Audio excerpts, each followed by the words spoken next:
Chapter का नाम है रिलेशन। रिलेशन की बात करते हैं। हाँ जी, कैलकुलस अभी मैं होमवर्क दे ही नहीं रहा बेटा इसमें से, अभी तो इंट्रोडक्शन पढ़ाऊंगा कि क्या सीन है इस चैप्टर का। 2 पेज छोड़ देना बेटा, ठीक है ना, उसके अंदर 2 पेज छोड़ करके लिखना।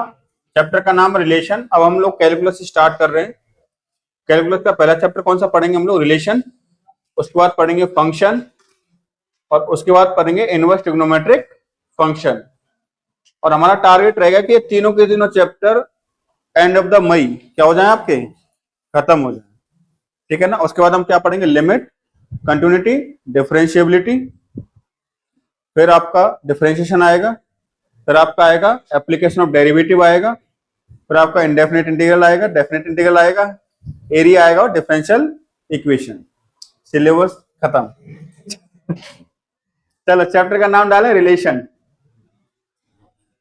अच्छा, सेट तो आप लोगों ने पढ़ा हुआ है ऑलरेडी, मैं पढ़ा चुका हूं आपको सेट, ठीक है ना। आता है कि नहीं आता? रेहान सेट क्या होता है? सेट किस किसने, तुम्हारे नोट्स तो बने हुए, सेट पढ़ा है ना तुमको मैंने। सेट किस किसने पढ़ा हुआ है?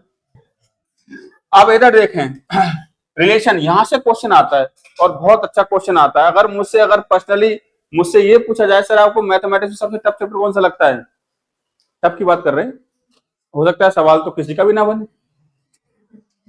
चाहे वो क्वालिटी क्यों ना हो सकता है वो सवाल के नेचर पर डिपेंड करता है, ठीक है ना।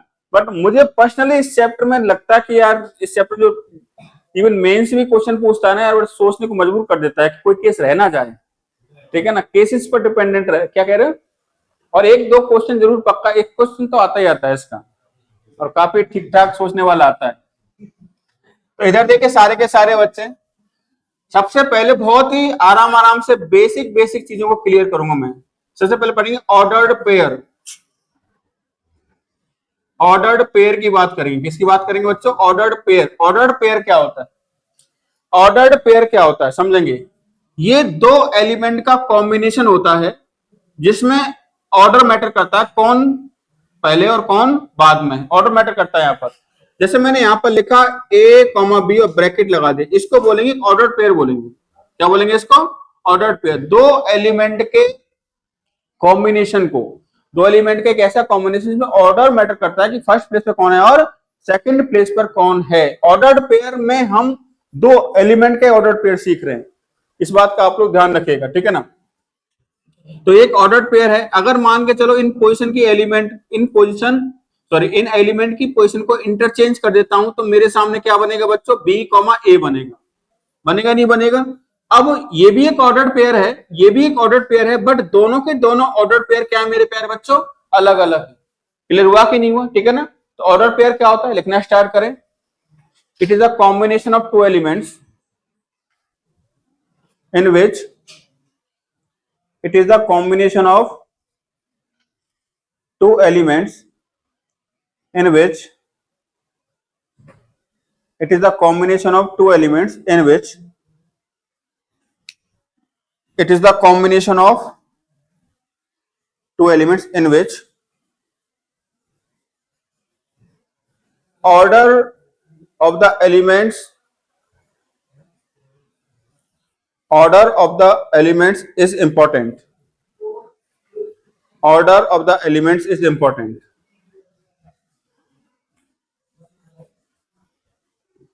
Order of the element is important. फिर इसको लिख लीजिए A, B is not equal to B, A.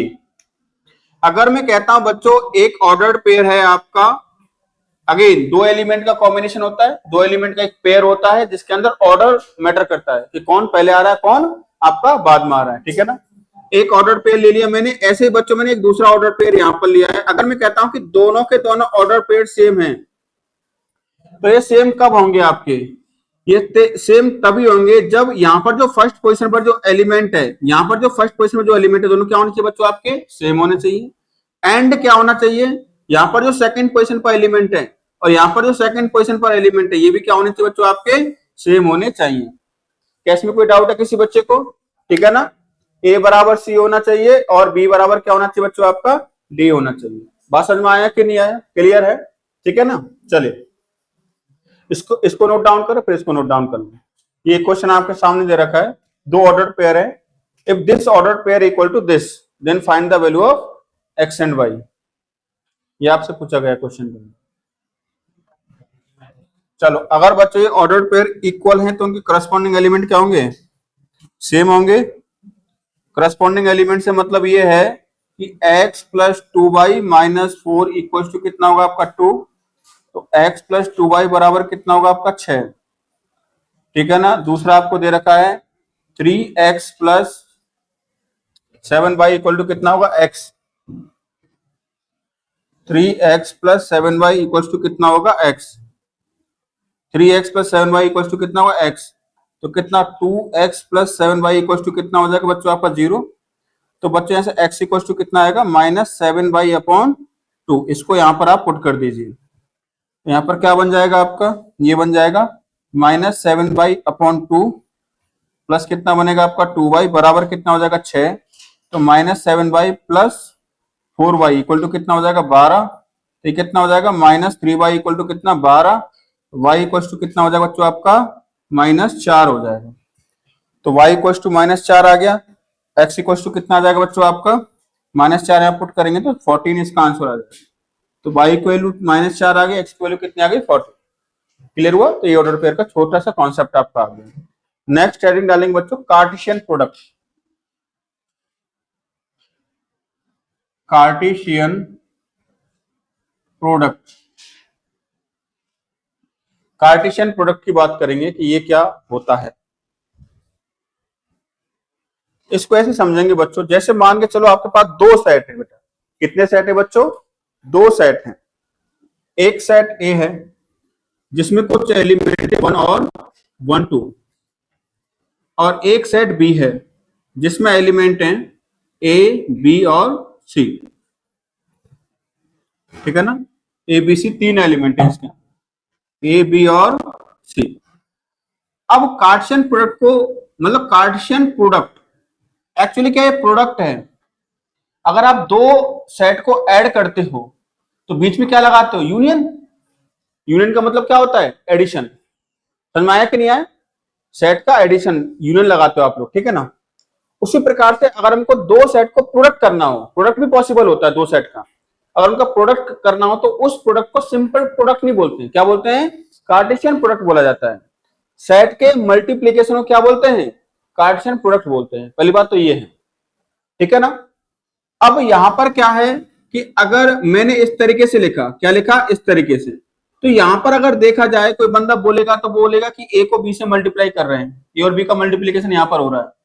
But यहां पर ए जो है वो सेट ए है और बी जो है सेट बी है। तो इसको रीड कैसे करेंगे, इसको ए क्रॉस बी वगैरह इस तरीके से तो रीड नहीं करेंगे, इसको पढ़ा जाएगा Cartesian product of set A and set B, ठीक है ना। क्या पढ़ेंगे इसको, कार्टेशियन प्रोडक्ट ऑफ, अभी कोई लिखेगा नहीं, सिर्फ समझेंगे सारे बच्चे। Cartesian product of set A and set B. यहां पर ये बहुत इंपॉर्टेंट बात है कि कार्टेशियन प्रोडक्ट के अंदर कौन सा सेट आपका पहले आ रहा है और कौन सा सेट बाद में आ रहा है, ये बहुत इंपॉर्टेंट है। अगर मैंने यहां पर इस तरीके से लिख दिया तो इसका मतलब क्या बच्चों, आपका कार्टेशियन प्रोडक्ट ऑफ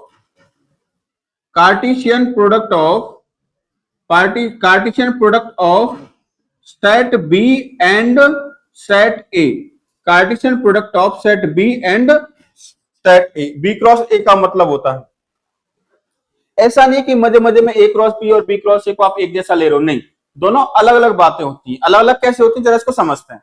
सबसे पहले हमको ए क्रॉस बी को समझना पड़ेगा कि ए क्रॉस बी का मतलब क्या है।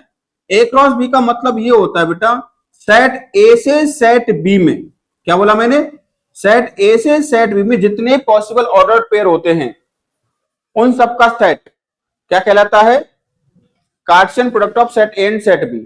एक्चुअली कार्टेशियन प्रोडक्ट जो होता है वो भी एक सेट होता है, और उस सेट के जो एलिमेंट होते हैं वो ऑर्डर्ड पेयर होते हैं। क्या होते हैं, ऑर्डर्ड पेयर। जैसे अगर मैं सेट ए की बात करता हूं तो सेट ए में कौन कौन से एलिमेंट हैं, एक और दो हैं आपके। तो इसमें सिंपल आपको नजर आ रहा है एलिमेंट एक और क्या है, दो।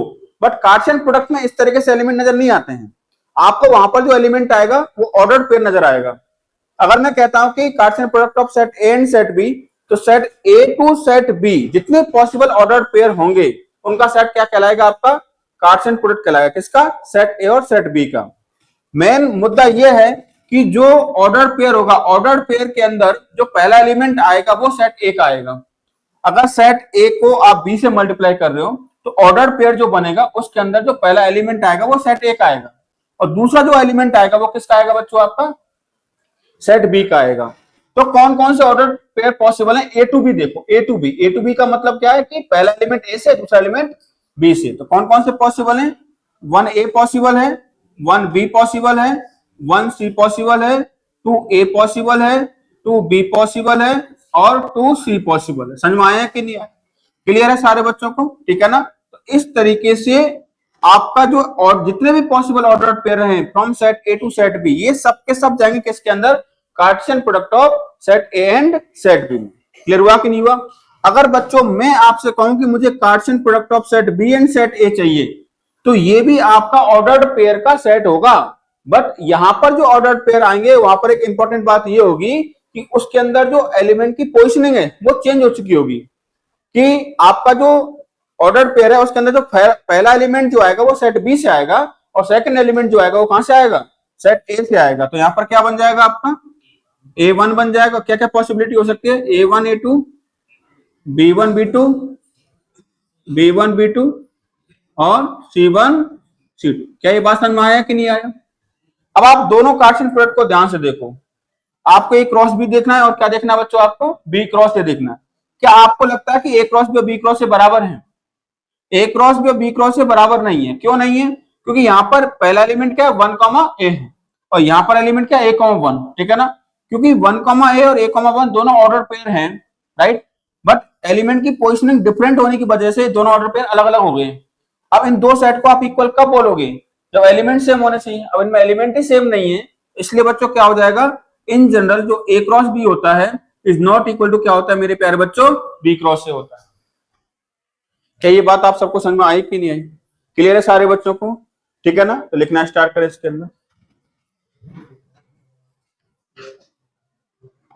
The Cartesian product of two sets,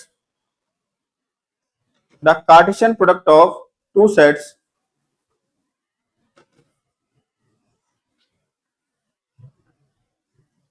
the Cartesian product of two sets A and B, the Cartesian product of two sets A and B is the set of all those ordered pairs, is the set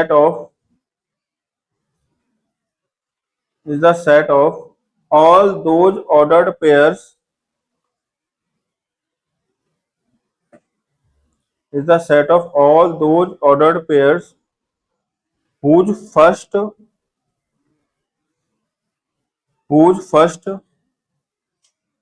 coordinate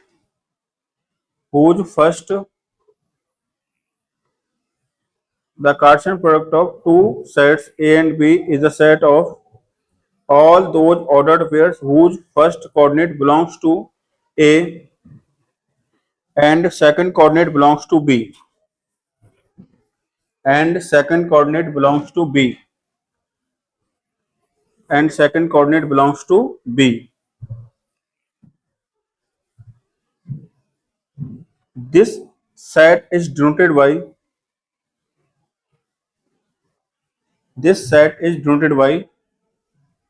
A cross B. This set is denoted by A cross B. तो actually Cartesian product क्या होता है बच्चों?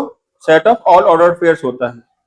Order pair कैसे बनाओगे? आप देखोगे Cartesian product के अंदर सेट पहले कौन सा आ रहा है, तो ऑर्डर पेयर के अंदर एलिमेंट उसका पहले आएगा। समझ में आया कि नहीं आया सारे बच्चों को? ठीक है, फटाफट से नोट डाउन करो। अगर इसको सेट के फॉर्म में लिखना हो ए क्रॉस बी को, अगर थोड़ा मैथमेटिक्स में, तो क्या आएगा? Set of all order pairs A B such that A belongs to set A and B belongs to set B। A cross B में ये होगा। ए क्रॉस बी में वो सारे ऑर्डर पेयर आएंगे जिनके अंदर ए कहां से होगा? आपका सेट ए से, और बी कहां से होगा? आपका सेट बी से बिलोंग। अगर मैं बी क्रॉस ए की बात करता हूं तो इसके अंदर वो सारे के सारे ऑर्डर्ड पेयर आएंगे, ठीक है ना, जिसके अंदर जो बी जो होगा वो सेट बी से होगा। इस तरीके से अगर इस तरीके लिख दो B comma A such that B belongs to set B and A belongs to set. समझ में आया कि नहीं आया? क्लियर है? तो इसको भी लिख लो। मैथमेटिकली हम इस तरीके से रिप्रेजेंट करते हैं।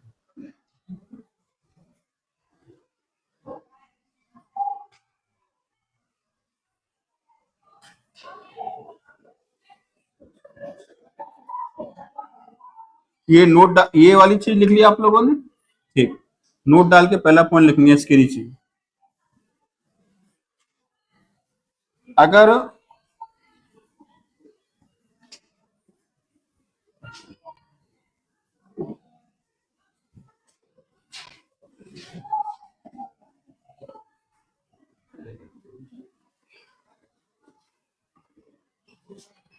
इसको जरा देखें ध्यान से, इसका मतलब क्या इस लाइन का? देखो बच्चों, जब कभी भी मैं इस तरीके से लिखता हूं एन ए का मतलब number of elements in set है, राइट? अगर number of element in set m के बराबर है, number of element in set भी एन के बराबर है, तो Cartesian product of set A and set B हो, चाहे आपका Cartesian product of set B and set हो, उन दोनों में नंबर ऑफ एलिमेंट्स क्या होंगे? सेम होंगे। और किसके बराबर होंगे? दोनों में जो नंबर ऑफ एलिमेंट्स आपके आ रहे हैं उनके मल्टीप्लीकेशन के बराबर, that is m into m. समझ में आया कि नहीं आया? समझे कि नहीं समझे? जैसे इस क्वेश्चन में समझ लो आप, इसमें कितने एलिमेंट हैं? 2। इसमें कितने एलिमेंट हैं? 3। तो इनके मल्टीप्लीकेशन 6 एलिमेंट होंगे, चाहे आप ए क्रॉस बी निकालो चाहे बी क्रॉस ए निकालो। क्या ये बात समझ में आई कि नहीं आई? क्लियर है? काउंट भी कर सकते हो, 1 2 3 4 5 6। अगर सेट ए नल सेट है, ठीक है ना, अगर मैं कहता हूं इफ सेट ए बराबर क्या है? Null set, and set B बराबर क्या है? नल सेट, तो बच्चों दिस इज इंप्लाइज दैट जो आपका ए क्रॉस बी आएगा या फिर आपका बी क्रॉस ए आएगा, वो भी कैसा आएगा? आपका नल सेट ही आएगा। कुछ है ही नहीं तो कौन किसके साथ पेयर बनाएगा? वही वाली बात है।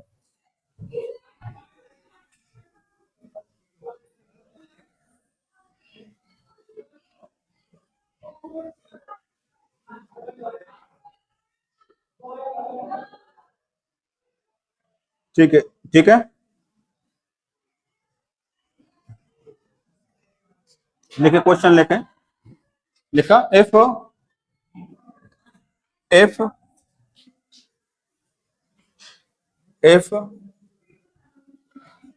Capital A and capital B, if A and B be two sets and if A and B be two sets and A cross B equals to, if A and B be two sets and A cross B equals to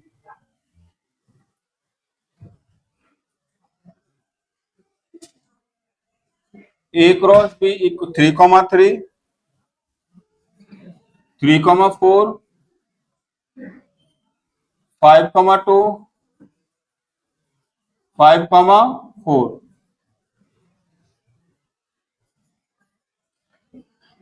find set A and set B, मतलब आपको ए और set ए में कौन कौन से element होंगे, set B में कौन कौन से एलिमेंट होंगे, ये फाइंड करना है।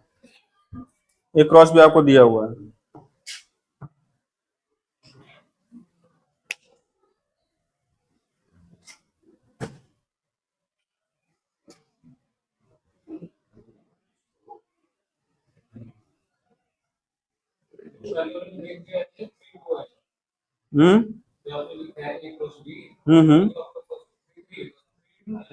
थ्री थ्री है पहला, फिर 3 4 है, फिर 5 2 फिर 5 4 है। तो सेट ए में कौन कौन से एलिमेंट आएंगे और सेट बी में कौन कौन से एलिमेंट आएंगे बताइए? तो अगर मैं सेट ए की बात करता हूं, किसकी बात करता हूं बच्चों? आपसे सेट ए की बात करता हूं, तो सिंपल सी बात है, जो आपका ऑर्डर्ड पेयर है, जो पहला एलिमेंट है वो सेट ए में आएगा भाई, ऑब्वियस सी बात है। जो ऑर्डर पेयर के अंदर पहला एलिमेंट कहां से आएगा? सेट ए से। और जो सेकंड एलिमेंट आएगा कहां से आएगा? सेट बी से। दो सेट में एलिमेंट सेम हो सकते हैं, इसमें कोई बड़ी बात नहीं है। तो ए के अंदर जो आएंगे 3 आएगा और 5 आएगा सिर्फ, और सेट बी में जो एलिमेंट्स आएंगे वो आएगा 3 4 और 2 2 3 4 आएंगे आपके।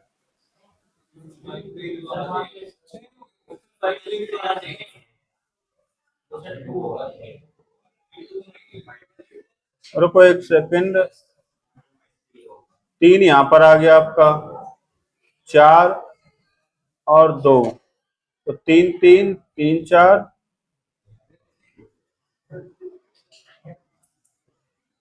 अच्छा इसमें 3 2 रह गया ना,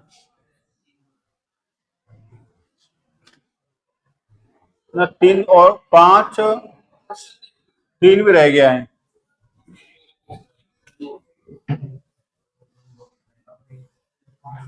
मतलब 3 3 है, 3 4 5 2 5 4, आंसर भी सही है इसका यार। I think 2 order pair missing है इसके अंदर।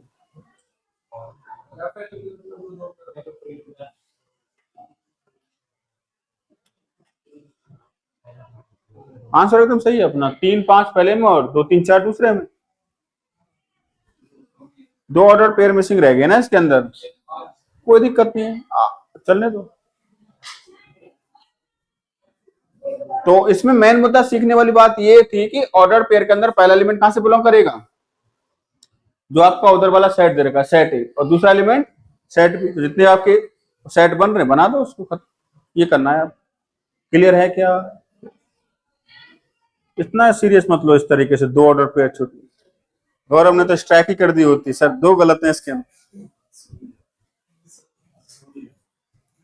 आज गौरव एकदम पूरा मोटिवेशन मिला हुआ, पहली बार पूरी साल निकल गई, साल स्टार्ट हुई यार, निकल कहां गई। अभी तो कुछ लोगों ने सोचा हुआ 12th का सिलेबस चलो स्टार्ट करते हैं, अप्रैल ही तो चल रहा है।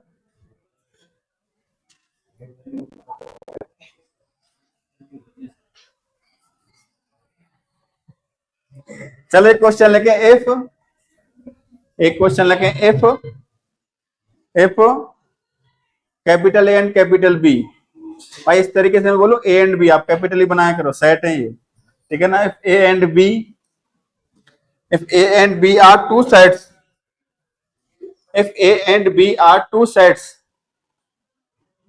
if A and B are two sets given in such a way that, if A and B are two sets given in such a way that, given in such a way that A cross B consists of 6 elements, A cross B consists of 6 elements,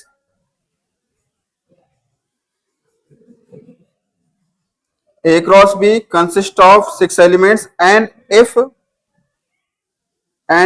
3 elements of, and if 3 elements of A cross B are, and if 3 elements of A cross B are, if 3 elements of A cross B are 1,5, 2,3 and 3,5, और भाई ये मत कह देना कि 3 element दिए हैं उसके। कार्टेशियन प्रोडक्ट के अंदर आपका एलिमेंट क्या होगा, पहले दिमाग में इमेज बनाओ उसकी। कार्टेशियन प्रोडक्ट के अंदर एलिमेंट क्या होता है,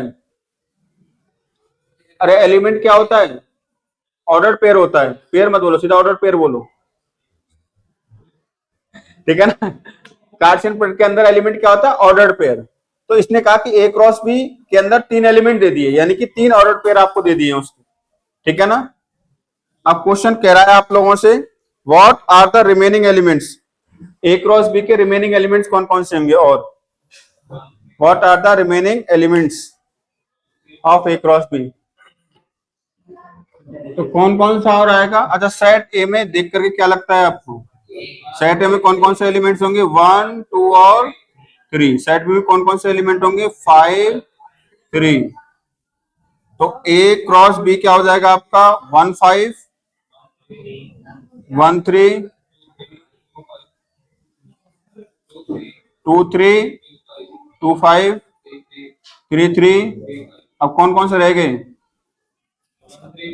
1 5 2 3 3 5 दे रखे, 1 5 दे रखा है, 2 3 दे रखा है, और 3 5 दे रखा है। बच्चे कौन कौन से, ये रिमेनिंग एलिमेंट्स हैं ए क्रॉस बी। क्या समझ में आया कि नहीं आया सब बच्चों को, क्लियर है, ठीक है। नेक्स्ट हेडिंग डालेंगे रिलेशन।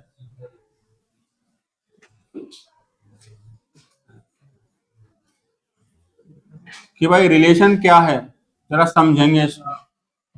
एक बात का हमेशा ध्यान रखना बच्चों, जो ऑर्डर्ड पेयर में लिखता हूं ना, वो अगर देखा जाए ध्यान से तो वो रिलेशन को बता रहा होता है। मैंने कोई ऑर्डर्ड पेयर लिखा, इसके अंदर इसी कार्टेशियन प्रोडक्ट की बात करते हैं, इसके अंदर कितने ऑर्डर पेयर हैं, 6 ऑर्डर पेयर आप देख रहे होंगे। जैसे पहला ऑर्डर पेयर लिखा हुआ 1 5, ठीक है ना, पहला एलिमेंट सेट ए से, दूसरा एलिमेंट सेट बी से। इसका जो बेसिक मतलब है, ठीक है ना, इसका बेसिक मतलब 1 इज रिलेटेड टू 5। अगर हम रीड करें इस ऑर्डर पेयर को, तो ऑर्डर पेयर को रीड कैसे करेंगे, 1 इज रिलेटेड टू 5। अरे समझ में आया कि नहीं आया, 1 इज रिलेटेड टू 5। इसको रीड ऐसे मत करना कि 5 इज रिलेटेड टू 1, गलत, पहले वाले को प्रायोरिटी दी जाती है, ठीक है ना। रीड कैसे करेंगे, 1 इज रिलेटेड टू 5, ठीक है ना, 1 इज रिलेटेड टू 3। रीड करने का तरीका बता रहा हूं, आगे काम आएगा चीज, ठीक है ना। नॉट 3 रिलेटेड टू 1, जो पहले आ रहा है, जैसे ए कॉमा बी आपने लिखा, इस ऑर्डर पेयर कैसे रीड करेंगे, ए इज रिलेटेड टू बी, ना कि बी इज रिलेटेड टू ए। अगर बी इज रिलेटेड टू ए तो उसको ऐसे लिखा जाएगा, समझे बात को, पहला वाला दूसरे वाले के साथ में रिलेटेड होता है। क्लियर है, क्लियर है कि नहीं, ठीक है ना। इस बात का हम ध्यान रखेंगे। तो ऑर्डर्ड पेयर में जो दो पेयर का आप लोग ऑर्डर पेयर बनाते हो, दो एलिमेंट का जो ऑर्डर पेयर आप लोग बनाते हो, तो उसमें एक एलिमेंट दूसरे से क्या होता है, रिलेटेड रहता है, एसोसिएटेड रहता है। समझ में आया कि नहीं आया, क्लियर है सारे बच्चों को, ओके ठीक। अब रिलेशन क्या होता है सर, जैसे मान के चलो सेट ए आपको दे दिया, दो नॉन एम्प्टी सेट हैं, सेट ए दे दिया इसमें एलिमेंट है 1 2, सेट बी मैंने आपको दे दिया जिसमें एलिमेंट है ए बी सी, ठीक है ना। अब जो कार्टेशियन प्रोडक्ट होगा सेट ए और सेट बी का, उसमें कौन कौन से एलिमेंट आएंगे, 1 ए आएगा, 1 ए का मतलब 1 इज रिलेटेड टू ए, कोई ये उल्टा मत पढ़ लेना, ठीक है ना। 1 बी आएगा, 1 सी आएगा, 2 ए आएगा, 2 बी आएगा, और 2 क्या आएगा बच्चों आपका, सी आएगा। बोलो समझ में आया कि नहीं आया, क्लियर है सारे बच्चों को, ठीक है। 2 ए आएगा, 2 बी आएगा, 2 सी आएगा, इस तरीके से आएगा। रिलेशन क्या कहता है बच्चों, relation is the subset of Cartesian product. Relation की जो डेफिनेशन होती है वो क्या होता है, relation is subset of Cartesian product, Cartesian product, जो कार्टेशियन प्रोडक्ट होता है उसका सबसेट जो होता है उसको रिलेशन बोलते हैं हम। क्लियर हुआ कि नहीं हुआ। अब यानी कि अगर मैं कहता हूं, मैंने एक लाइन लिखी मैथमेटिक्स में इस तरीके से, इसका मतलब पहचानो, इसका मतलब होता है R is a relation defined from set A to set B. क्या मतलब होता है इसका मतलब, R is a relation, R is a relation defined from set A to set B, ठीक है ना। तो उस केस में क्या होगा, set A to set B एक रिलेशन डिफाइन किया गया है, तो रिलेशन आर जो होगा वो सबसेट होगा किसका, ए क्रॉस बी का। मतलब ए क्रॉस बी में जो एलिमेंट आ रहे होंगे उनमें से कुछ निकल करके क्या बना लेंगे, रिलेशन आर बना लेंगे। जैसे फॉर एग्जांपल यहाँ पर ए क्रॉस बी में क्या आ रहे हैं आपके, 1 ए 1 बी 1 ए, इस तरीके से आ रहे कि नहीं आ रहे, इसका सबसेट कोई उठा लो आप लोग। मैंने 1 ए उठा लिया, 2 ए उठा लिया और 2 सी उठा लिया, तो 1 ए 2 ए और क्या उठा लिया, 2 सी। समझ में आया कि नहीं आया। तो ये क्या हो गया, इसको बोल देंगे रिलेशन आर, बोल देंगे क्या बोल देंगे, रिलेशन आर। रिलेशन आर, अगर मैं कह रहा हूं कि एक रिलेशन डिफाइन किया गया from set A to set B, तो इसका मतलब ये है कि रिलेशन आर जो होगा वो ए क्रॉस बी का सबसेट होगा। मतलब जो ए क्रॉस बी से, ए क्रॉस बी जो एलिमेंट आएंगे उनमें से कुछ element according to the definition of relation, वो रिलेशन किस प्रकार का है उसमें से निकल करके आ जाएंगे। तो रिलेशन किसका पार्ट होता है, कार्टेशियन प्रोडक्ट का एक पार्ट होता है। कार्टेशियन प्रोडक्ट का सबसेट ही क्या होता है आपका, रिलेशन होता है। क्या मेरी बात समझ में आई कि नहीं आई, यानी कि ऑर्डर्ड पेयर से मिलकर के क्या बनता है आपका, कार्टेशियन प्रोडक्ट बनता है। और कार्टेशियन प्रोडक्ट में से क्या निकलता है, रिलेशन निकलता है, और रिलेशन में से क्या निकलेगा, फंक्शन। आई वो बात की बात, क्या मेरी बात को आप समझे कि नहीं समझे, क्लियर है ना। तो यहां पर आप लोग डेफिनेशन लिखना, अभी इसको नोट मत करना। देखिए, a relation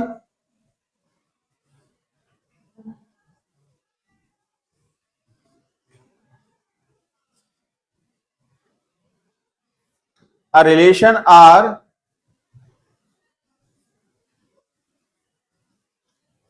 R is defined from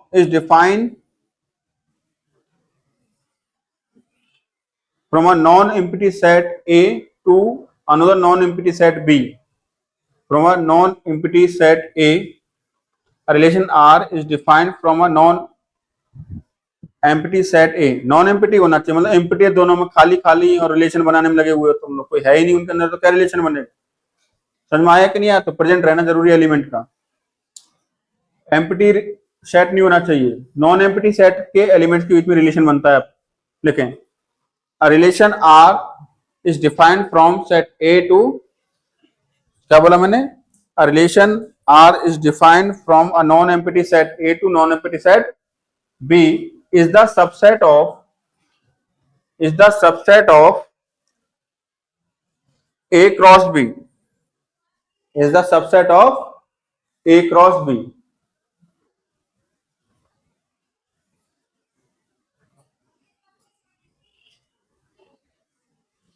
ये लिखा आप लोगों ने। फिर इसके बाद आप लोग इसको नोट डाउन करना, और इसके नोट डाउन करने के बाद एक एग्जांपल डालना, पहली लाइन, दूसरी लाइन, तीसरी लाइन और चौथी लाइन। समझे? चलो लिख लो इसको। मुझे लगता है चैप्टर आज खत्म ना हो जाए, छोटा सा ही है।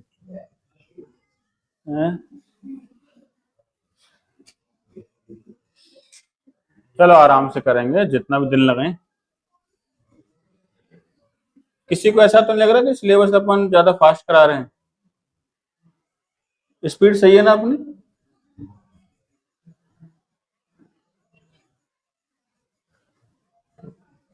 अगर किसी को लगता है तो ये गलत सोच रहा है वो बच्चा, सही से सोचे, ये स्पीड सही चल रही है। हो गया क्या यहां तक सबका? चलिए पोस्ट नोट डाल के पॉइंट लिखें। नोट क्या डालें पहले? हाँ नोट डाल के पॉइंट लिखें। लिखिए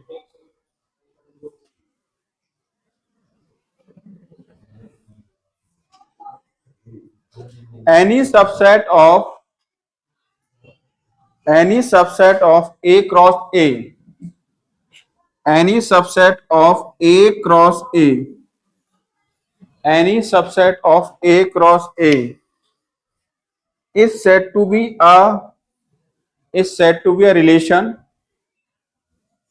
any subset of A cross A is said to be a relation on A. It's said to be a relation on A. Any subset of A cross A is said to be a relation on A.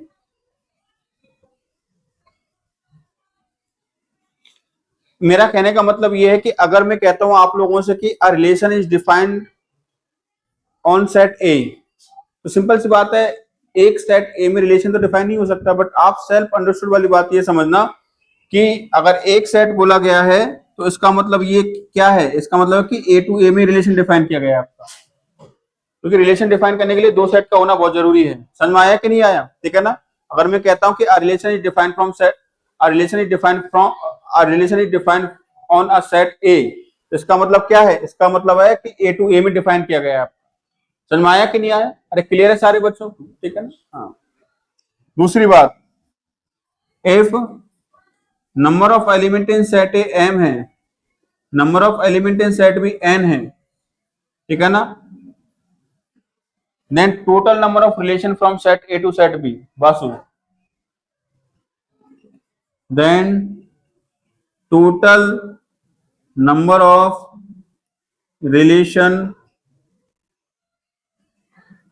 From A to B, तो A to B कितने रिलेशन बनेंगे आपके maximum?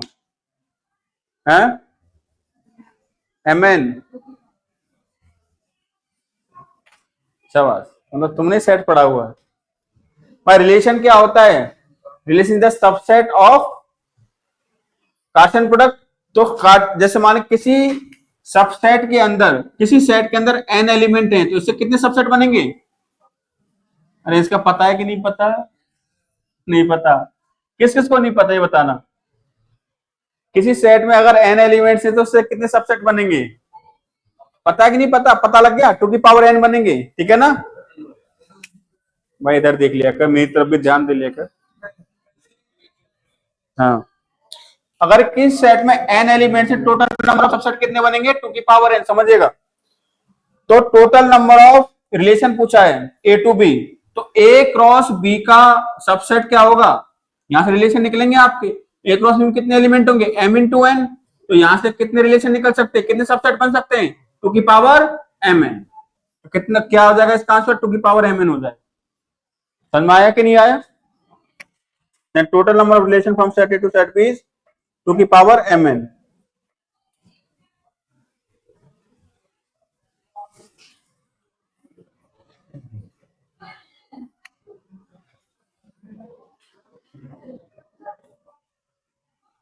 Next note डाल के रखिए। अच्छा, domain का मतलब समझते हो क्या होता है? यार ये चीज हो रहा है, ऑर्डर्ड पेयर में जो आपका पहला एलिमेंट होता है ना, हर ऑर्डर पेयर उनका कलेक्शन क्या कहलाता है? आपका डोमेन कहलाता है। यानी कि डोमेन, यानी कि मैंने अगर बात करूं आप लोगों से, इसकी बात करता हूं, ये आर जो लिया है, इसमें पहला एलिमेंट कौन कौन से हैं? 1 और 2, है ना? तो ये डोमेन के अंदर आ जाएंगे आपके। और दूसरा एलिमेंट कहां से है? दूसरा एलिमेंट का ए और सी, ये किसके अंदर आएंगे आपके? रेंज के अंदर। लिख पाऊं क्या? थोड़ा बहुत समझ में आता है डोमेन, रेंज को डोमेन? कभी नाम सुने इनके पहले? नहीं सुने? नाम तो सुने, लिखो।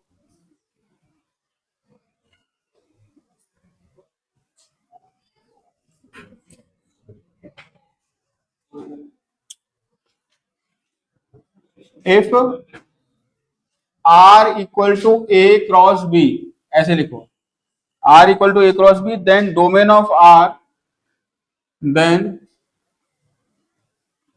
Domain of R is equals to A and range of R is equals to B. Then domain of R is equals to A and range of R is equals to B. मतलब जो पहला set है वो domain कहलाता है। Domain मतलब input, range मतलब क्या आपको आउटपुट मिल सकता है।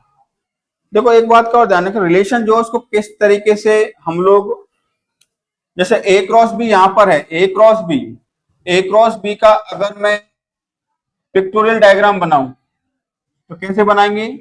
ए क्रॉस बी देखें, ए सेट ए आ गया और सेट बी आ गया। सेट ए में कौन कौन से एलिमेंट है? 1 और 2। यहां पर कौन से एलिमेंट है? ए और ए, बी और सी। मैं किसको डिफाइन कर रहा हूं? ए क्रॉस बी को डिफाइन कर रहा हूं, ए क्रॉस बी को। ए क्रॉस बी कौन कौन से ऑर्डर पेयर आपके आ रहे हैं? कौन कौन से आ रहे हैं आपके?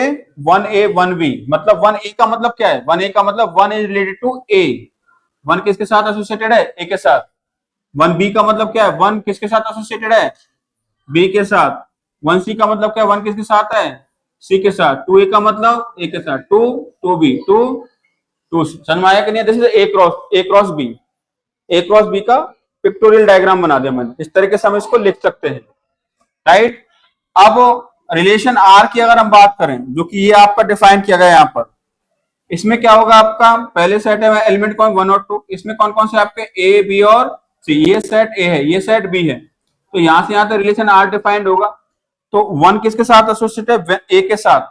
और किसके साथ है? सी के साथ। और 2 किसके साथ है? सिर्फ ए के साथ, इस रिलेशन के अंदर। समझ में आया कि नहीं आया? तो यहां पर जो डोमेन होगा, डोमेन क्या होगा बोलो? यहां पर डोमेन होगा सेट ए के जितने भी एलिमेंट्स है वो डोमेन के अंदर आ जाएंगे। और रेंज क्या होगा? रेंज होगा सेट ए के कौन कौन से एलिमेंट एसोसिएटेड हैं ए और सी से। ए और सी रेंज में आएंगे। कोडोमेन जो होता है, कोडोमेन भी होता है आपका, कोडोमेन जो होगा आपका वो सेट बी के सारे एलिमेंट आ जाएंगे। कौन कौन से आ जाएंगे? सेट बी के सारे एलिमेंट ए बी सी आ जाएंगे। अरे समझ में आया कि नहीं आया? डोमेन मतलब जो पहला सेट है उसके सारे एलिमेंट डोमेन में आ गए। रेंज मतलब जो, रेंज मतलब आउटपुट होता है। तो सेट के कौन कौन से एलिमेंट सेट बी में के साथ कनेक्ट हैं, तो कौन से एलिमेंट कनेक्टेड है, ए और सी तो है, बी तो है ही नहीं, तो ए और सी तो रेंज में आ गए। कोडोमेन क्या होता है, जो दूसरा जो आपका सेट है उसके सारे एलिमेंट कनेक्टेड हो चाहे ना हो, वो कोडोमेन में आते हैं। क्या समझ में आया कि नहीं आया? अरे क्योंकि ए और सी ही कनेक्टेड है 1 और 2 से, बी किसी के साथ कनेक्शन में है क्या? नहीं है, तो बी आउटपुट हमको मिलेगा क्या? नहीं मिलेगा। मतलब हम 1 पुट, अगर हम 1 है तो 1 के लिए 2 आउटपुट मिलेंगे, ए और सी मिलेंगे, 2 के लिए एक आउटपुट मिलेगा ए, बी तो मिल ही नहीं रहा, तो बी हमको मिल नहीं रहा तो वो रेंज में आएगा ही नहीं। नहीं समझे क्या बात को? नोट डाउन करो।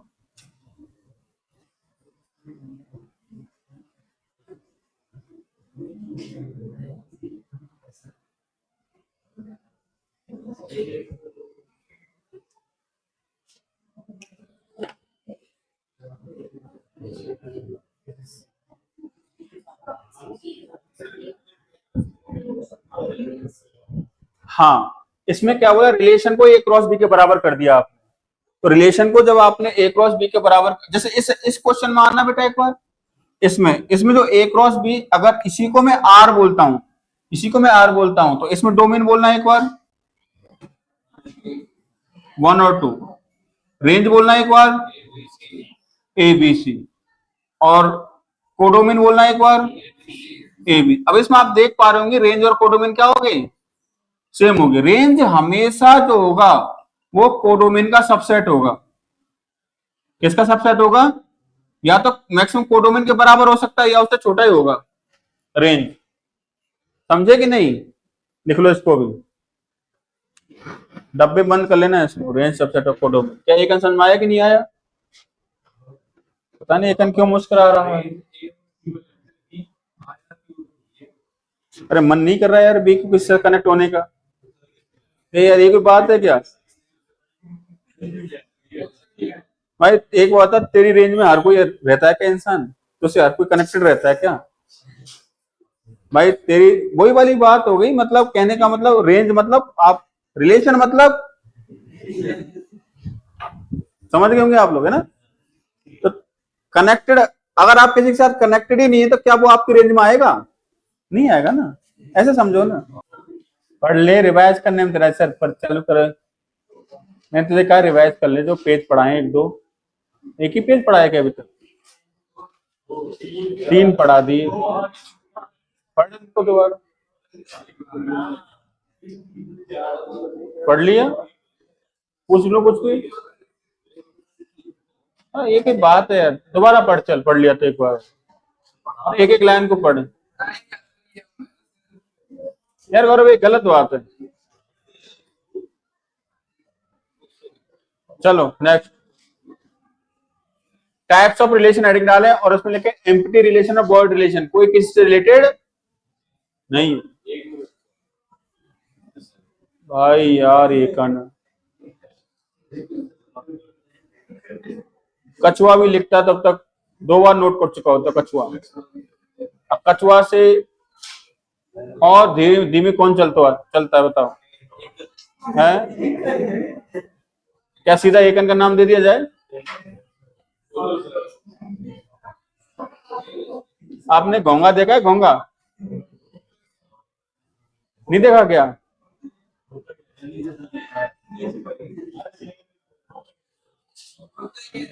एक जीव होता है, जीव, snail, snail.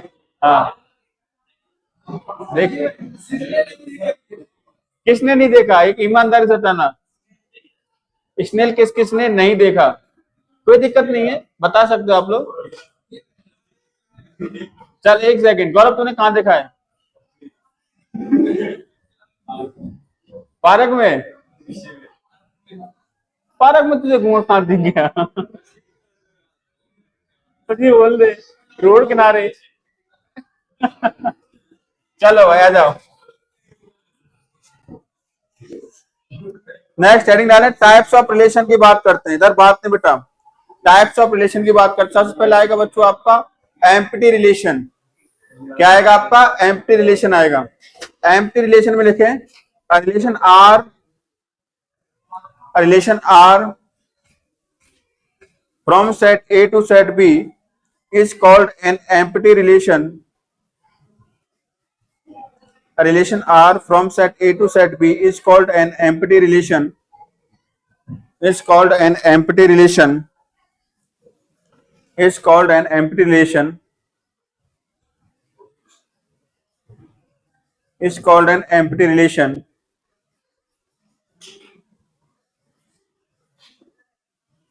Or a void relation.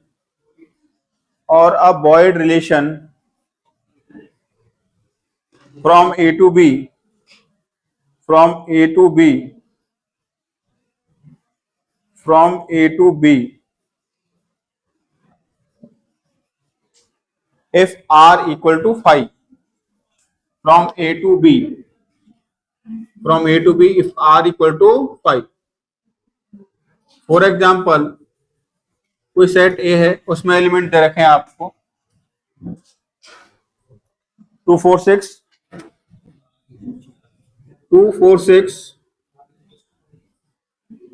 और सेट बी में एलिमेंट दे रखे हैं आपको 7 और 11 7 और 11। अब बोला गया कि एक रिलेशन आर डिफाइन किया गया है, ठीक है ना, from set A to B. ठीक है, रिलेशन आर के अंदर वो सारे के सारे ऑर्डर पेयर आएंगे, ठीक है ना, where A minus B is even या A minus B is equal to even. A belongs to set A और B belongs to set B. ये रिलेशन की डेफिनेशन है। पहले तो रिलेशन आर जो डिफाइन किया गया है वो ए टू बी डिफाइन किया गया है, तो रिलेशन आर जो होगा वो ए क्रॉस बी का सबसेट होगा। रिलेशन आर के अंदर जो भी ऑर्डर पेयर आएंगे वो कहां से आएंगे, ए क्रॉस बी से, ए क्रॉस बी से आएंगे। तो पहले ये पता लगा लो कि ए क्रॉस बी में कौन कौन से ऑर्डर पेयर आपके आ रहे हैं, कौन कौन से आ रहे हैं बताओ। 2 7 आ रहा है, 2 11 आएगा, 4 7 आ रहा है, 4 11 आएगा, ठीक है ना, 6 7 आ रहा है और क्या आएगा 6 11 आएगा। अब इसमें से ऑर्डर्ड पेयर किस में जाएंगे, आर में जाएंगे। बट आर में कैसे ऑर्डर्ड पेयर जाने चाहिए कि पहला एलिमेंट माने दूसरा एलिमेंट क्या होना चाहिए, इवन नंबर आना चाहिए। तो देखो कौन सा ऑर्डर पेयर सेटिस्फाई कर रहा है। सर 2 - 7 5 नहीं आएगा, 2 - 9 नहीं कर रहा, 4 - 7 नहीं कर रहा, 4 - 11 नहीं कर रहा, 6 - 7 नहीं कर रहा, 6 - 11 नहीं कर रहा। इसका मतलब क्या हुआ, आर क्या होगा, आर के अंदर कोई एलिमेंट आएगा क्या, ऑर्डर पेयर आएगा क्या, नहीं आएगा। तो आर बराबर क्या हो जाएगा 5। इसको बोलते हैं वॉइड रिलेशन। मतलब डेफिनेशन ही रिलेशन की इस प्रकार से है कि कोई इसको सेटिस्फाई ही नहीं कर रहा। क्लियर हुआ कि नहीं हुआ, जिसमें कोई एलिमेंट ही नहीं है। नेक्स्ट है universal relation.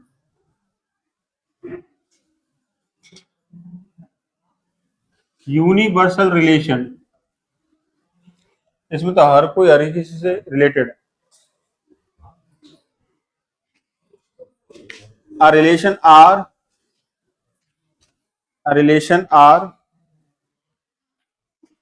relation R from A to B is called a relation R from A to B is called a relation R from A to B is called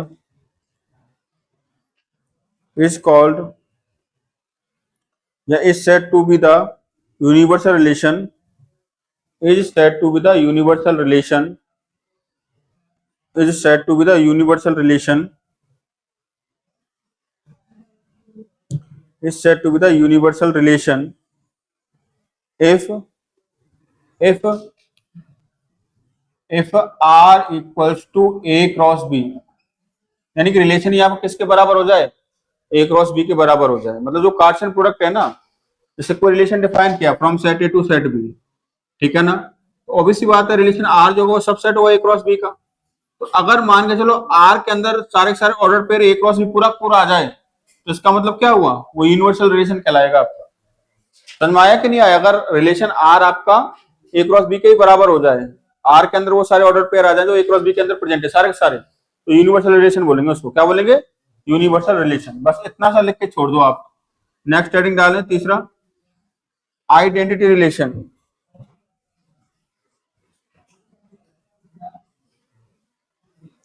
identity relation,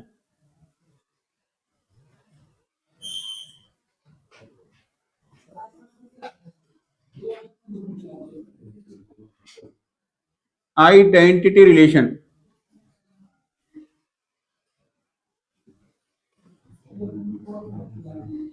identity relation, बात नहीं बच्चों। देखिए a relation R on set A, a relation R on set A is said to be identity relation. A relation R on set a relation R is on set A is said to be the identity relation on A, is said to be the identity relation on A. If अब यहां पर देखो identity relation जो है वो मैंने बोला relation R on set A, इसका मतलब क्या है, relation A to A define किया गया है। समझिएगा इस बात को। आप कहोगे कि मैंने बोला ना आर, मैंने वहां पर नोट भी लिखवाया हुआ था कि relation R on set A, इसका मतलब सेट ए पर रिलेशन डिफाइन किया गया है। इसका मतलब क्या है कि सेट ए टू ए ही डिफाइन किया गया एक रिलेशन। तो ये रिलेशन जो है आपका, जैसे इसके अंदर ऑर्डर पेयर आएंगे, ठीक है ना, ऑर्डर पेयर आएंगे, तो ए कहां से बिलोंग करेगा, सेट ए से बिलोंग करेगा, बी कहां से बिलोंग करेगा, सेट ए से बिलोंग करेगा, एंड यहां पर क्या ए इक्वल टू बी।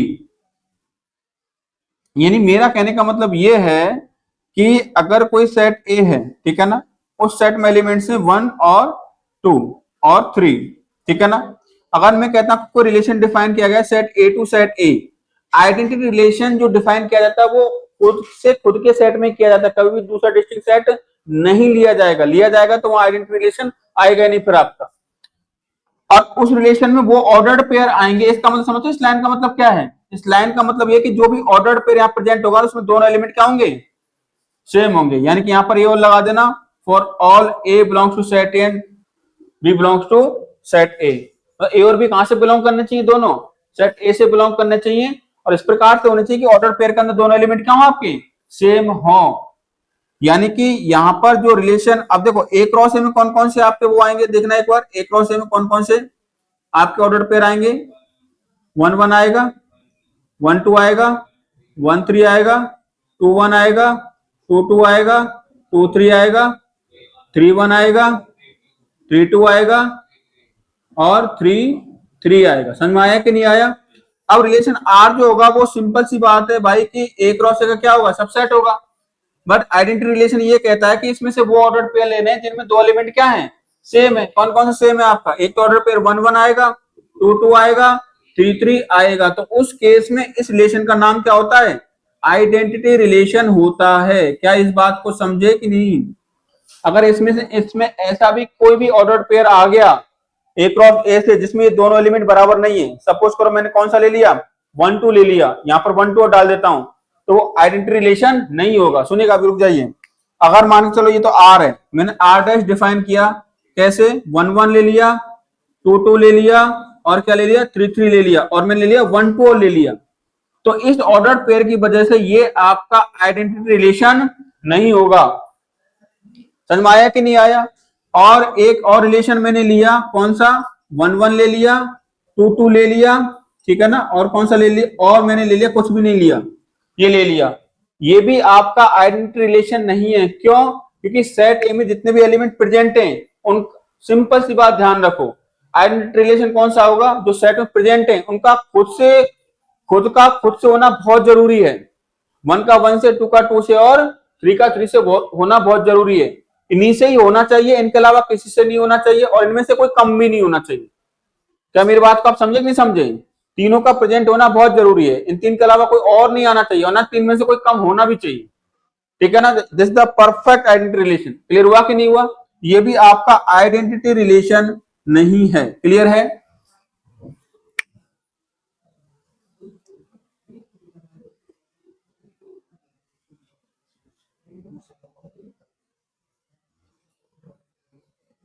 इसमें नोट डाल करके लिख लेना।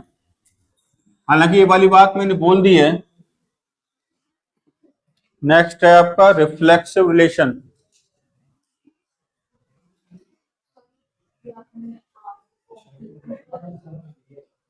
कॉम्प्लीमेंट कहाँ है बेटा, मैंने मतलब रिलेशन दूसरा आर डैश है, रिलेशन का नाम, अब इसको R1 R2 R3 कर लो, तुम पर डिपेंड करता है।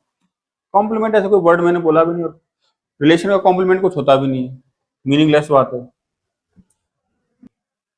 क्या हुआ, इतना चिंतित क्यों है तू, क्या सोच रहा है, तगड़ा सोच रहा है तुम। मैंने ये कहा है कि आइडेंटिटी रिलेशन के लिए दोनों सेट का सेम होना बहुत जरूरी है। मुझे एक वो आता है, एक सेट में अगर 1 और 2 एलिमेंट है, एक में 3 और 5, अगर एक रिलेशन डिफाइन किया ए से बी में, ठीक है ना, तो क्या 1 1 के साथ हो पाएगा कभी, उसके चॉइस ही कौन कौन से बचे, 3 और 5, हो पाएगा क्या, नहीं हो पाएगा, तो आइडेंटिटी रिलेशन होंगे नहीं उसमें, कोई भी जीरो आइडेंटिटी रिलेशन हो जाएगा। अब एक बात का और ध्यान रखो, जो मैं बोल रहा हूँ कि आइडेंटिटी रिलेशन खुद का खुद से तभी पॉसिबल है जब उसी सेट में रिलेशन डिफाइन किया जाए, उसी सेट से उसी सेट में रिलेशन डिफाइन किया तभी आइडेंटिटी पॉसिबल है, अदरवाइज आइडेंटिटी कैसे पॉसिबल होगा अगर दो सेट अनइक्वल सेट ले लो आप, नहीं समझे बात को। चलो लिखें नेक्स्ट, रिफ्लेक्सिव रिलेशन। देखो रिफ्लेक्सिव रिलेशन क्या कहता है पता है, बिल्कुल आइडेंटिटी का कॉपी है ये, बट हल्का सा आगे निकल जाता है। कैसे, बिल्कुल देसी लैंग्वेज में समझाता हूं आपको। यहां पर हम लोगों ने क्या देखा था कि कोई रिलेशन है, डिफाइन किया गया फ्रॉम सेट ए टू, अभी लिखना मत कोई भी, ठीक है ना। अब यहां पर क्या सीन था आपका कि सेट ए में कौन कौन से एलिमेंट्स थे आपके, 1 2 और 3 थे, ठीक है ना। तो ये जो होगा ये ए क्रॉस ए का सबसेट होगा, तो इसमें कौन कौन से मैंने ले लिया, ये कहता है कि भाई अगर कोई रिलेशन डिफाइन किया गया है from set A to set A, ठीक है ना, ऑन सेट ए अगर कोई रिलेशन डिफाइन किया गया है, वो रिलेशन रिफ्लेक्सिव कब होगा, वो तब होगा जब ईच एंड एवरी एलिमेंट जो प्रेजेंट है सेट ए में, इनका खुद का खुद से होना बहुत जरूरी है। यानी कि आइडेंटिटी की डेफिनेशन को कंप्लीट फॉलो करना चाहिए, आइडेंटिटी की डेफिनेशन को खुद का खुद से, 1 का 1 से हो गया, 2 का 2 से हो गया, और 3 का 3 से हो गया। अब वो ये कहे कि 1 का 1 से 2 का 2 खुद का खुद से हो गया, सबका खुद का खुद से होना चाहिए। अगर कोई एलिमेंट खुद का खुद से होने के बाद दूसरे के साथ भी एसोसिएटेड है तो मुझे कोई दिक्कत नहीं है। समझ में आया कि नहीं आया, यानी कि यहाँ पर आपके कौन कौन से ऑर्डर पेयर आ सकते हो, 1 2 भी ले सकते हो, 1 3 भी ले सकते हो, 2 3 भी ले सकते हो, और कुछ भी ले सकते हो आप, बट खुद का खुद से होना बहुत जरूरी है।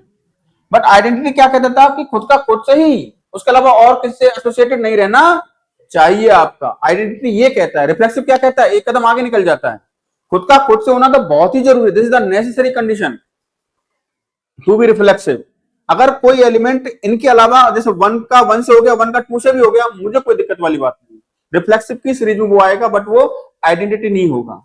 क्या ये बात समझ में आया कि नहीं आया, क्लियर है। तो ये कैसा हो जाएगा बच्चों आपका, ये आपका रिफ्लेक्सिव होगा बेटा, क्लियर हुआ कि नहीं हुआ। अगर मान के चलो यहाँ पर आर डैश मैंने लिया, कैसे, 1 का 1 से कर दिया, 2 का 2 से कर दिया, 1 का 3 से कर दिया, और 3 का 2 से कर दिया, ऐसे कुछ कर दिया मैंने, ये रिफ्लेक्सिव नहीं है। क्यों रिफ्लेक्सिव नहीं है, यहाँ कोई दिक्कत नहीं है, ये हो जाए 1 का 1 से, 2 का 2 से, बट अभी सेट के अंदर एक एलिमेंट ऐसा प्रेजेंट है जिसका खुद का खुद से नहीं है, तो इस वजह से ये रिफ्लेक्सिव नहीं होगा। समझे कि नहीं समझे बात को, नहीं आया ना समझ में, आ गया। इतने सीरियस में रहो मत रहो, आराम से चिल बैठे रहो, ठीक है ना। अगर मैंने ऐसे लिखा, कैसे, 1 का 1 से, 2 का 2 से, और 3 का 3 से, ये रिफ्लेक्सिव है आपका। क्यों, क्योंकि कंडीशन क्या है, each and every element is must be associated to itself, इसके अलावा और किसी से एसोसिएट है तो कोई दिक्कत नहीं है, कम नहीं होना चाहिए। क्लियर हुआ कि नहीं हुआ, यानी कि ये आपका रिफ्लेक्सिव रिलेशन है। क्लियर है क्या बच्चों, यानी कि मैं ऐसा कह सकता हूं कि every identity relation is reflexive, but every reflexive is not identity, is that clear. तो लिखें इसके अंदर, या ऐसे लिख लो वही ठीक रहेगा, बढ़िया एकदम शॉर्ट एंड स्वीट। अरे मेरे बच्चों, आइडेंटिटी रिलेशन हो गया, रिफ्लेक्सिव रिलेशन होगा, एक ही सेट पर डिफाइन किए जाते हैं। ए क्रॉस बी तो आएगा नहीं, ए क्रॉस ए बिल्कुल हो सकता है, क्यों नहीं हो सकता, ए क्रॉस ए वो आपका रिफ्लेक्सिव ही रहेगा, आपका आइडेंटिटी तो नहीं होगा, आइडेंटिटी नहीं होगा। जितने भी रिलेशन आपके चलेंगे आगे, वो एक सेट पर ही आपके डिफाइन किए जा रहे हैं, दो सेट पर नहीं है, एक ऑन सेट ए।